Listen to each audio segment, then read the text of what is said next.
Hello everyone, my greetings to each one of you. This is the third session on demand analysis. In the previous session, you have learned about substitute goods. I am Poonam Vohra from Microeconomics Learning Center. This session focuses on the complementary goods. So you will understand how does a change in price of one good affects the demand for its complementary good. So let us understand.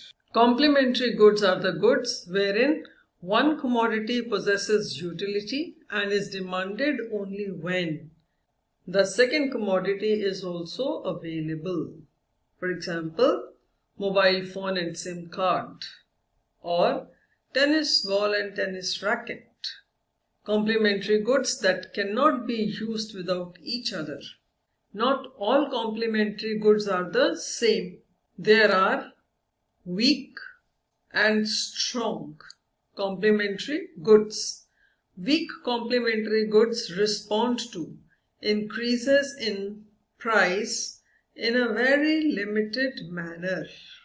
For example, cake and strawberry topping on the cake. They are complementary, but all may not like to have the strawberry topping. People may prefer either a chocolate topping or a lemon topping.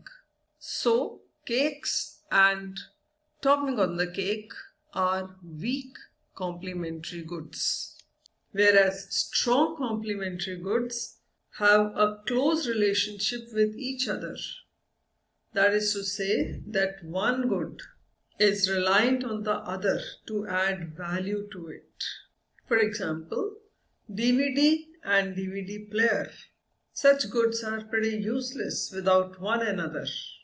Such goods are known to have strong but negative relationship with each other.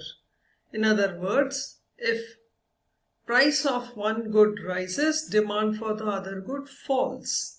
For example, if there is an increase in the price of iPhone, the demand goes down for the iPhone cases. Simply because if there are few people buying iPhone, there will be fewer people buying iPhone cases too. Let's understand this aspect with the help of a tabular as well as a diagrammatic presentation.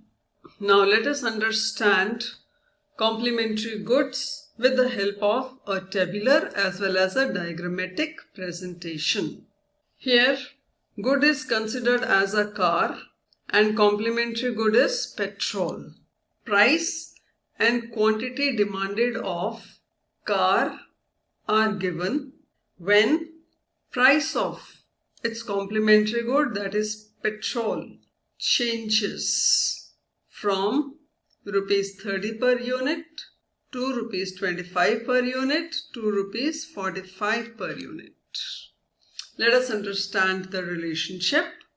When price of car is 4, quantity demanded of cars is 24. When price is 6, quantity demanded is 16. When price is 8, quantity demanded is 12.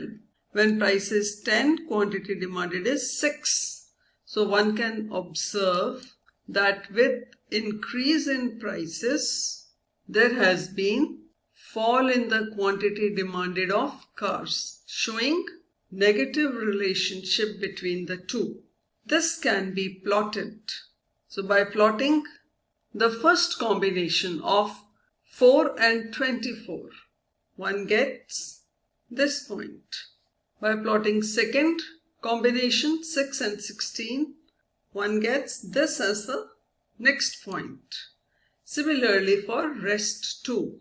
And by joining these points, one gets a downward sloping demand curve. This is the relationship when it is assumed that price of petrol is rupees 30 per unit. Now, price of petrol falls to rupees 25 per unit. Now what happens to the quantity of cars demanded?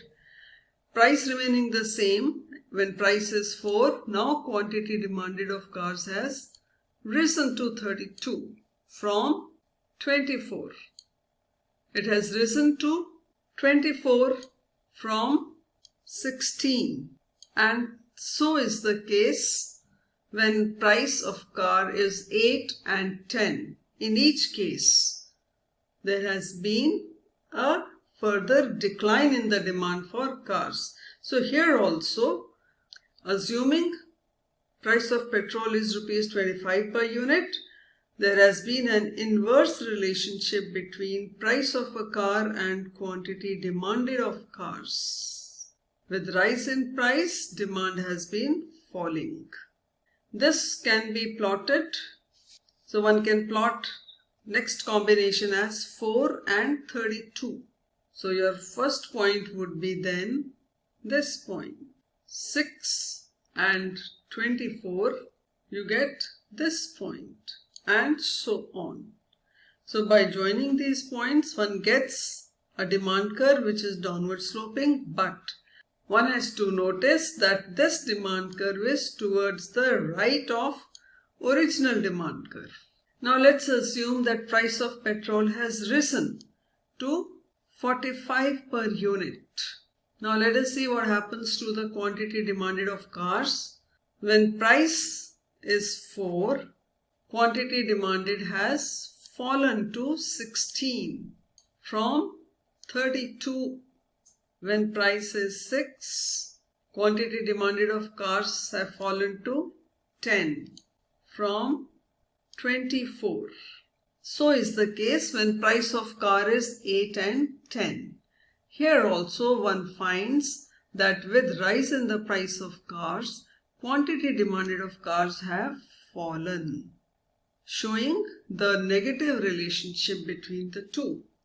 By plotting this combination of 4 and 16 first, we get this as the first point. 6 and 10 gives us this as the second point, and so on. So by joining these points, one finds the demand curve is once again downward sloping. But this time, the demand curve is towards the left of original demand curve. So one comes to the conclusion that there exists inverse relationship between demand of a good and price of its complementary good. And secondly, with rise in price of complementary good, demand curve shifts towards its left. And with fall in price of complementary good, demand curve shifts towards its right. Now assess yourself